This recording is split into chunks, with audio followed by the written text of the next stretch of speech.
Welcome to Moments with Marianne. This is your host, Marianne Pastana. We're here today with special guest, Dr. David Kanani, who's here to share with us national security and STEM. So is our nation suffering a STEM gap? Well, today's guest is going to share with us just that.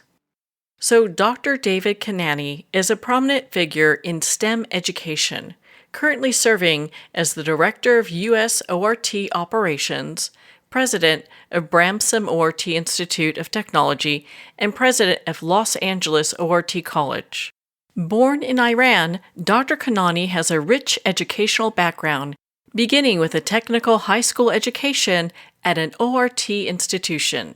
He earned his engineering degree in electronics and nuclear physics from Geneva and a master's degree in telecommunications from France, before completing his PhD in electrical engineering and computer science at Princeton University.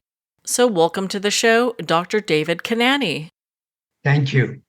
What an honor it is to have you here and to talk about this. So I think even before we get started or too far down the road here, I'd love to hear about your background in STEM. I was born in Iran. I did my 6 years of primary school in my hometown, and then I went to Tehran. In Tehran, there was a technical high school called Tehran ORT Technical High School. ORT is a global institution offering career curriculum to many people over the world. I will explain that later on. But I did 6 years of technical school in Iran. I got a scholarship from ORT to go to Geneva, Switzerland. I was there for 5 years. I learned French because I was speaking a little bit English before going there. Then I did an engineering degrees in nuclear physics and electronics. Then I went to France thereafter and did a master degree in shortwave telecommunication. I went back to Iran. I taught for 4 years in 2 Iranian universities under Shah's regime. And then the Iranian Ministry of Higher Education gave me a scholarship to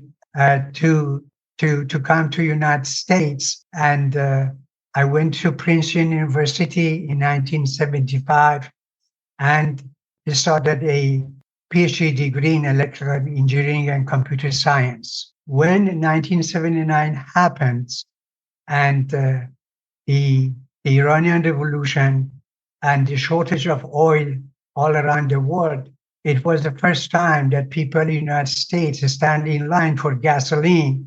And that was the first time that the price of gasoline went over $1. Okay. So at that point, I went to my thesis advisor at Princeton. His name was Professor Peter Mark. And I told him that I want to change my thesis topics to work on photovoltaic. Photovoltaic is a technology or a science which converts the sunshine directly into electricity.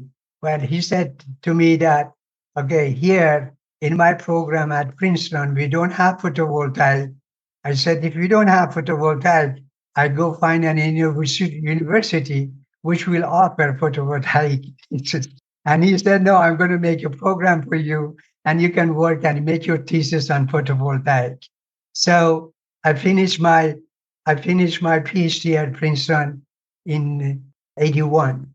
Then I was hired by Arco Solar because after the 79 Iranian 1997 actually revolution, all the oil companies started a photovoltaic division, a solar division, solar electric division or photovoltaic division. So I was hired by Arco and I went to Arco Solar and Arco hired 11 other PhDs in different fields in order to start a research and development program on creating photovoltaic energy. So that program lasted 3 or 4 years because all the oil companies started with that, but many private companies started on photovoltaics and the old companies, Arco, did not continue with that. And then I went back into the solar business, and then I got a call from, we have two auto schools in United States, one in Los Angeles, one in New York. I was called to come and help them. And since 2014, I joined the School of Art in United States. And during that time, I have developed the STEM curriculum and the STEM teacher training uh, for American high schools, because I came to realize how behind I mean United States, behind the STEM education versus all of our other competitors.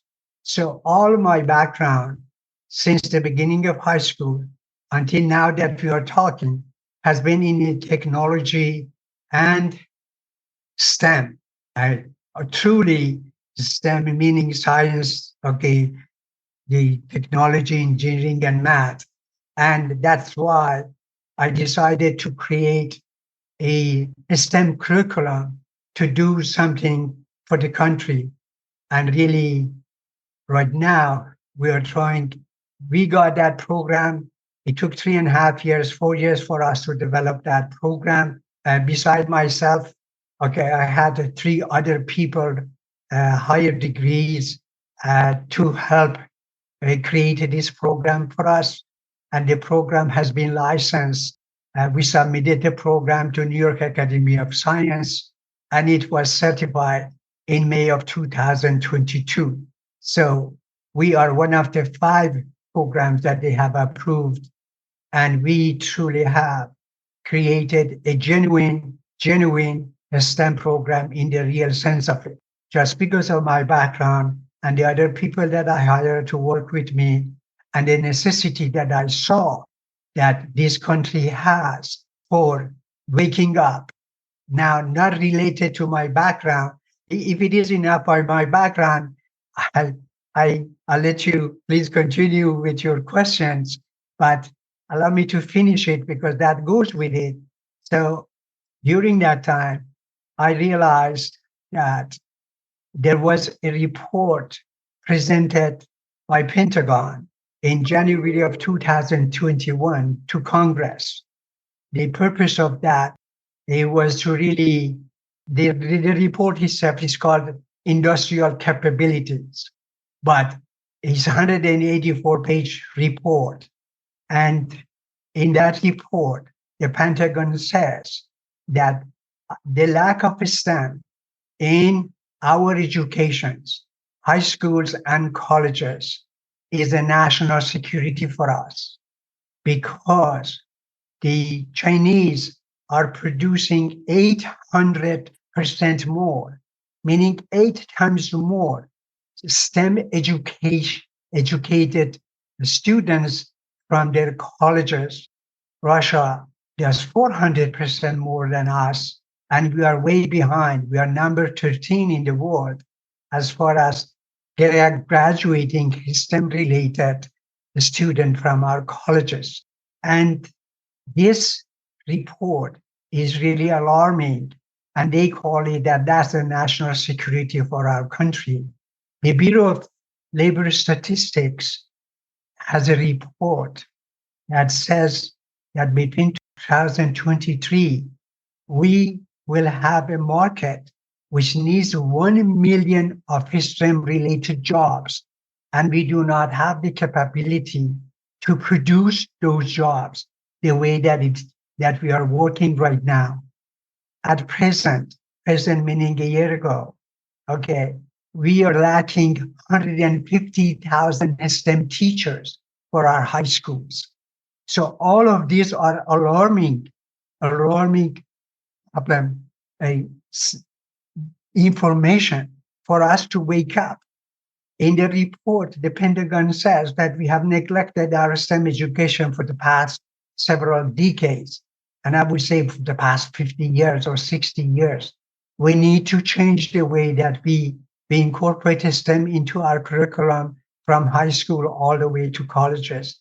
And we have prepared a program for a curriculum for this for the high school, and a STEM teacher training curriculum for high school teachers who have a bachelor degree in one of the science related um, subject, meaning that math, science, technology, and engineering, to take that course. And by virtue of that, they will become certified STEM teachers. So we have done phenomenal things, and we would like to really present it to the country, do all of our effort for our principals in high schools and our teachers in high school and our people in colleges. Okay, find out we need to emphasize STEM education, and we have prepared a tool to give them to start from the high school, which is truly a STEM related course. The STEM, when the program was certified by New York Academy of Science, it adheres to 26 framework of NGSS, which is the national science, the new generation, okay, the new generation uh, science standard. This NGSS has been given to the country, okay, 5, 6, 7 years ago, but nobody has implemented it. We have implemented all the 26 frameworks that NGSS requires for a STEM course. So we truly and genuinely have a real STEM program. I can technically explain what we start with and what we end up with, etc., but it's not part of that discussion, I believe, which is too technical. But we do have a genuine STEM program. We do a curriculum. With the curriculum, we have an instructor manual to go with it to say how the teacher needs to teach that course. And more importantly, we have developed a STEM teacher training and professional development for teachers to become certified STEM teacher. In that 5, 10 minutes that I've been talking, I'm telling you everything that we have done and why we have done it. And we are qualified, and we have generated one of the best STEM curriculum, the STEM teacher training that I have seen in this country. That's the end of my preaching or answering your question. Um, I'm, I will answer any other question that you may have. Oh, I've got a few. And thank you for taking the time to explain that, because I love how, I mean, your background's so fascinating and how that all dovetails to where you are today. It's almost like coming full circle in many ways with working with the OR team and doing that. And I am so grateful that we have you here helping us with this. I mean, because you hear about STEM talk all the time. People talk about STEM, but so what are some of the major obstacles that you're seeing that is preventing us from strengthening our STEM capabilities? How can we change that? That's an excellent question.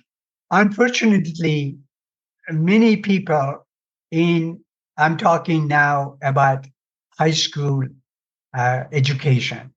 They are taking the easy route, meaning that so they know that they need to teach STEM, but the curriculum that they have chosen or they choose or that I have seen they are using is, if I may say, and I'm not trying to really be disrespectful to anybody. The most of the program that they teach in high school and the STEM program is a Mickey Mouse STEM program. It has no substance.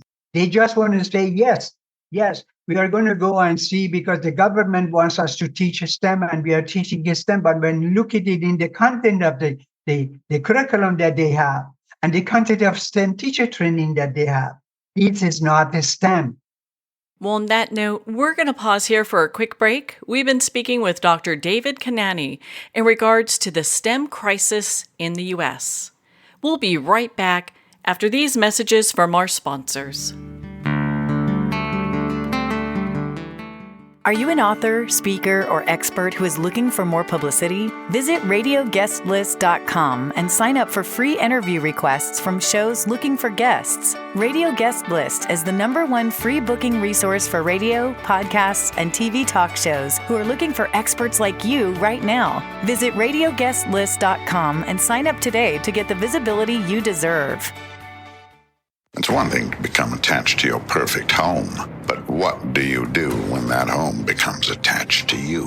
A family in dire need of a fresh start, a mysterious house tied to the past. Buried deep within the foundation of the old Far Hill Manor lies a centuries-old secret. Dark forces or something stronger just waiting to be discovered. Caretaker, a supernatural thriller by breakout authors R.J. Halpert. Internationally recognized and award-winning author Judy Goodman works and teaches outside the box of limited thinking. Working with people from every walk of life, her goal is to empower you to be the best you can be, no matter what the challenge is. Born with the gift of seeing beyond our normal vision, she has an extraordinary gift of working with every challenge. Teaching beyond conventional wisdom, her work is described as life-changing. Visit judygoodman.com. That's judygoodman.com.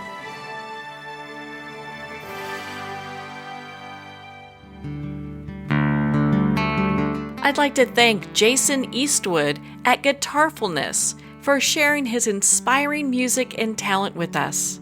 His music is known worldwide for cultivating atmospheres of harmony, inner peace, and clarity. Visit Jason's website at guitarfulness.com. Join his newsletter, be part of his community, and download his music. Welcome back to Moments with Mary Ann.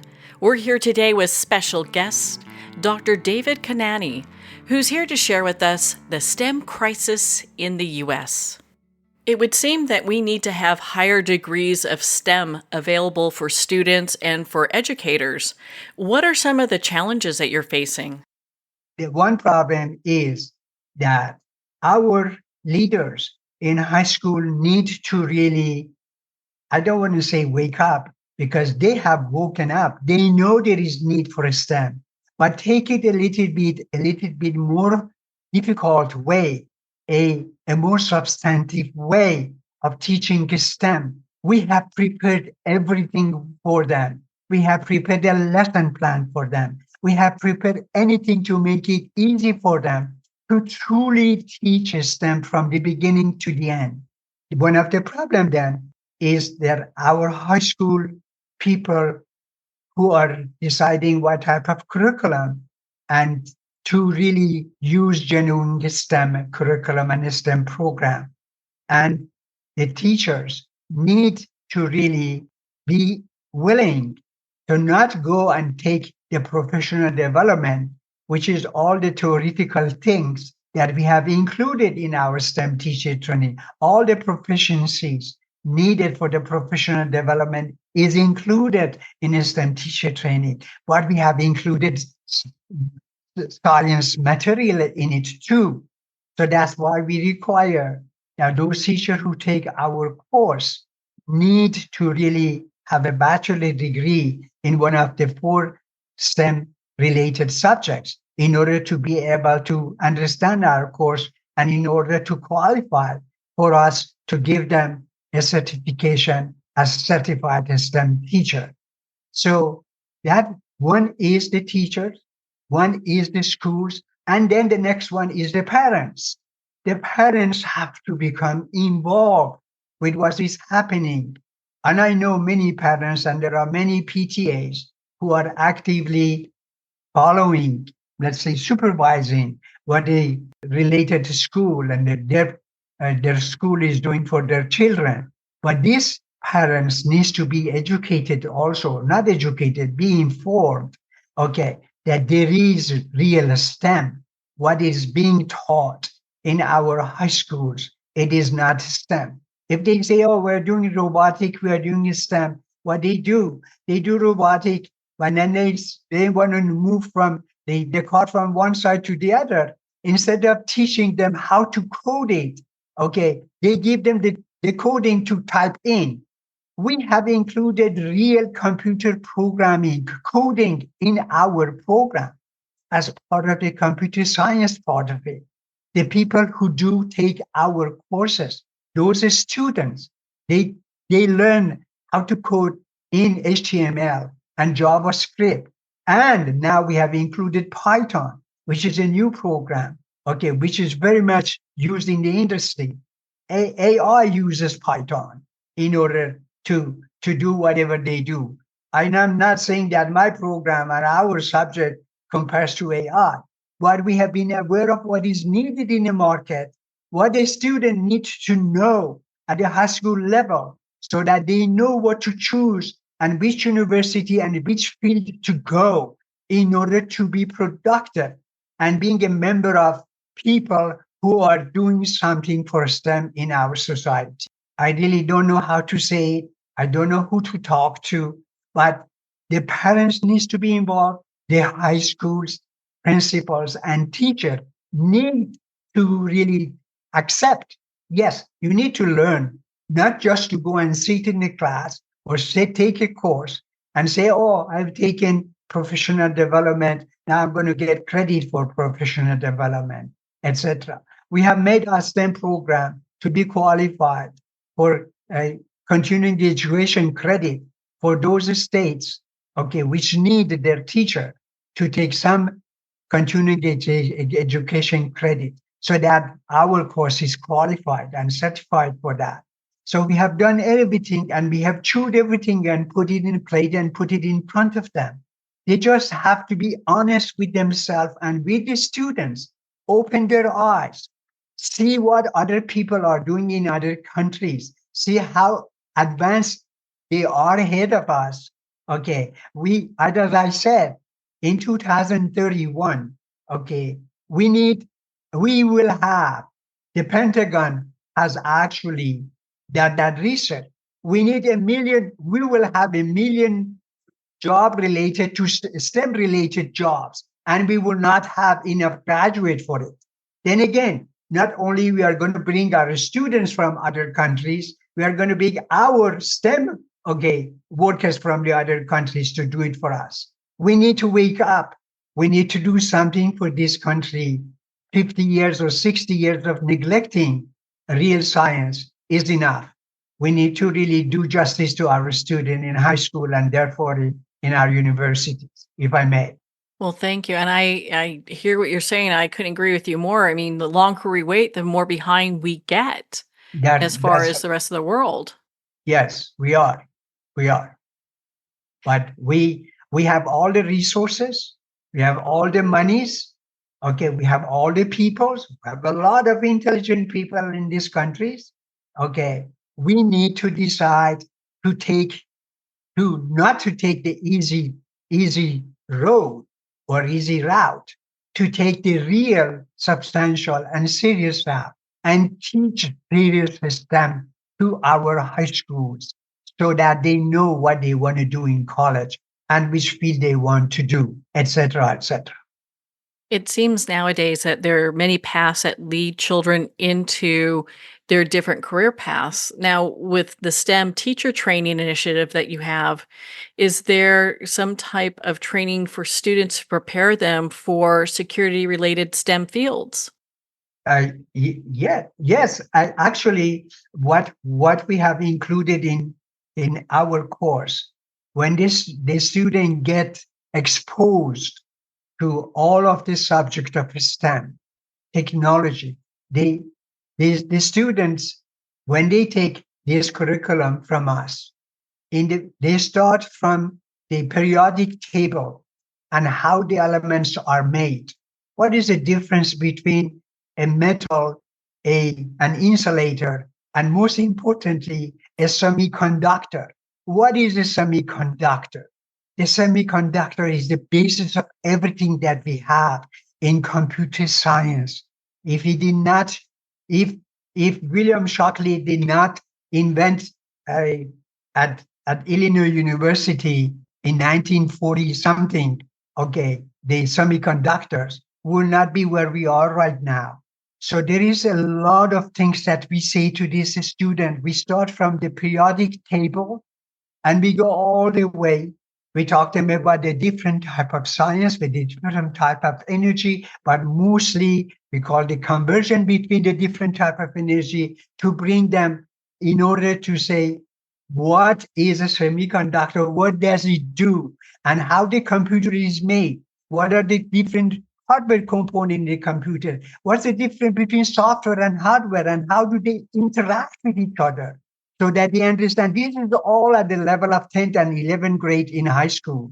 There is an introduction for the ninth grader to be familiar with it, but it doesn't have substantial science matter in it because they are not ready for it. But they understand what you are doing. They understand how things work. And then they, they actually end up making and putting together what we call a mini grid solar system, an actual mini grid solar system that you shine light on it and you get electricity from the back of it. And the mini grid is used in developing countries where they do not have access to national grid. So that technology by itself can be in their most remote area and create electricity and bring them to the new civilization, etc., etc. It is so important for these people, for this student to understand all of that is easy to understand. If we teach it properly and we expose them to it, for them to go, either they go do the computer science part of it, or they go into the manufacturing, the photovoltaic part of it, or or they go into now after that we have not added yet to it, we are adding more right now. We have as far as the computer science part of it, HTML and JavaScript, which is necessary to do a website, an interactive website. The student at the end of that course, they make an interactive website which shows how the mini grid solar works, and it controls the input and the output of it and how much electricity has been generated. We are developing another computer program so that he's going to go and make the calculation and use an app to see how we measure the electricity and how we sell it to the people who are using it and how they pay for it, etc. Because in that report from Pentagon, they said that 70% of the job in a STEM field is going to be in computer science. So we are giving an emphasis and improving our STEM curriculum that we have right now, so that we are going to end up for the student to learn right now with the existing program that they have. They learn how to code in HTML and JavaScript, and they can make an interactive website, as I said. But now with the advance of AI and the advance of computer science, we are including Python coding, Python programming, which is an essential program. So they teach the student at the level of 10th, 11th grades in high school, they will be able to do coding in Python, which give them tremendous opportunity when they go to college to do whatever they want. So we're doing whatever we can in order to make it ready for these people. And all I need is to people to really can take a look at what we have. I'm talking about the high school principals. I'm talking about the STEM teachers. They don't take the easy route. Don't take and sit somewhere in the class, or even you don't sit in the class and you just get a continuing education credit. While you're getting the continuing education credit by attending this STEM teacher training, but you learn something. You see what the future is. You'll be a much more powerful teacher in the classroom when you teach that course. Well, it sounds like we need policymakers and people who are in charge of making these decisions in regards to what is being taught in the schools to address this. So, what would you say to those folks about addressing the STEM crisis that we're having? I would ask them, I would beg them to listen.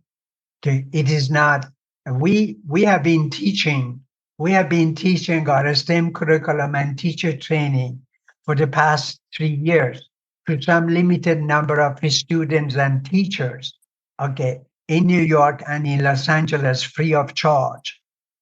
And we have had tremendous back return from them. Okay, the way that they like it, they love it, etc., etc. So we need to be.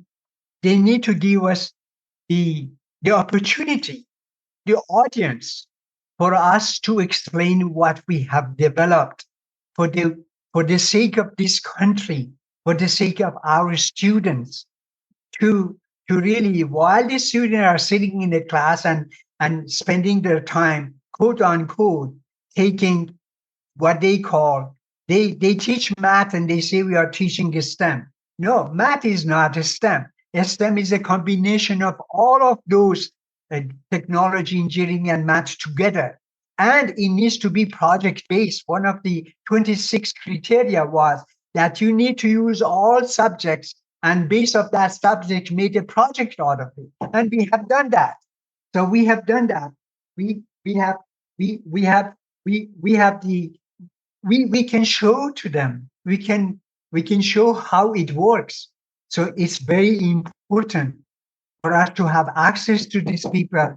And I really don't know how to thank you truly and honestly to give that opportunity for us to explain what we have for the sake of our students, for the sake of the community needs to get involved. The parents need to force their respective high school, okay, to do and teach real STEM, not really a Mickey Mouse program which think our students come in and say, oh, you know what, we did robotic. And the parents don't know because the kids go home and they say, oh, we did robotic in high school. Or say, oh, good. No, we teach them how to code it to do the robotic. We teach them, I don't know, we teach them how to put together a real solar system with all the components which goes in it. We explain all the components in the beginning to them. It has math, science, engineering, technology, everything in it. Okay, in order to go and do that, we have prepared a unique program for people to use. And people have to become honest with them. I'm talking the people who are in charge. Okay, so that while they are wasting the time of the student in the classroom, they might as well learn something which benefits them and benefits the nation as a whole. So I hope to have the opportunity to explain that to whoever is willing to listen what we have in order to do something for my part, for the well-being of this country and our students in this country, doing a very sacred job of giving this opportunity to me to explain whoever is listening, your audience. The community needs to be involved. The teacher needs to be involved. The principal needs to be involved. The government needs to be involved. They need maybe to give them more budget, whatever they need. It has nothing to do with the money part of it. It has to do with the principal part of it. All that classroom they have, they teach whatever they call a STEM, but they need to teach real STEM for the sake of the student and for the sake of country, so that we don't continue lagging behind Russia, lagging behind, we are lagging with China, and we are lagging between for 11 other countries. Okay, United States is behind many other people. Okay, because they take care of teaching, putting a little bit more STEM education and get much better result. We have nothing. We don't miss anything to do the same thing. We just need to wake up. We need to be honest with ourselves, and we need to offer the real STEM program. So, Doctor, where can our listeners and all of the people that are listening, where can they learn more about Los Angeles ORT College? They can go to our website. So laort.edu. We explain right now at this point, we have the STEM teacher training, but we are adding now our curriculum to our website so that the people come and take a look at what it is. We actually are offering a free webinar for a STEM teacher, for high school teachers who want to become certified STEM teachers. It's a free webinar. They can participate in the free webinar. We explain whatever we say as far as the teachers are concerned. We are now putting up our curriculum, and then we explain to principals of high schools what are the subject matters that we are teaching. Okay. And the student can handle it because I said we have done tests and we have taught this in some high schools in New York and in Los Angeles, and the students and the teachers and the principals like it a lot. So it's a matter of us willing to do a little bit a more difficult and a real job than what they take the easy route. So they need to wake up. They need to be sincere. They need to be honest with their students and with their time and with the parents. Parents needs to get involved. Community needs to get involved in order for us not to continue neglecting our STEM education in the country. Oh my goodness, Doctor, you are such an inspiration, and I'm so glad we had this talk. Thank you so much for taking the time to be on the show with us here today. Thank you very much. Well, thank you, Dr. David Kanani. It has been such an honor to spend this time with you and to talk about the STEM education crisis in the U.S. Again, if you'd like to connect with Dr. Kanani, you can at laort.edu. That's laort.edu. Well, we're at the end of our time today. I'd like to thank everyone for tuning in. You've been listening to Moments with Mary Ann, where we make every moment count.